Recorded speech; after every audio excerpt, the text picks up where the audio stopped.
10ஆம் அதிபதி ஒரு ஜாதகத்துல உச்சமா இருந்தாருன்னா, அந்த 10ஆம் அதிபதி எந்த ராசியில் இருக்கிறாரோ, அந்த ராசியின் தொழிலை ஜாதகர் கண்டிப்பாக செய்யலாம். இத தவிர, அந்த 10ஆம் அதிபதி என்ன சாரத்தில் இருக்காரோ, அந்த சார அதிபதி எப்படி இருக்காருன்னு பாருங்க.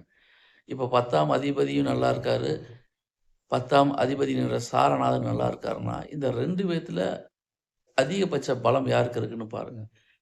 அந்த காரத்துவ தொழிலை செய்வது அப்படிங்கிறது ரொம்ப அற்புதமான விஷயங்கள். 10ஆம் இடம் அப்படிங்கிறது பட்டம், பதவி, கௌரவம், அந்தஸ்து, தொழில் இதெல்லாம் குறிக்கும்.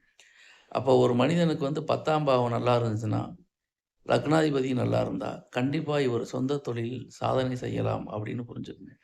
சொந்த தொழில்னா பல லட்சங்கள், பல கோடிகள் போட்டு செய்யணும் அவசியம் கிடையாது. உங்களால முடிஞ்ச அளவுக்கு சிறிய அளவில் ஆரம்பிச்சாலே, அது உங்களுக்கு மிகப்பெரிய வெற்றிகளை பெற்றுத் தரும். இதை இந்த அமைப்புடையவர்கள் செய்து பாருங்கள்.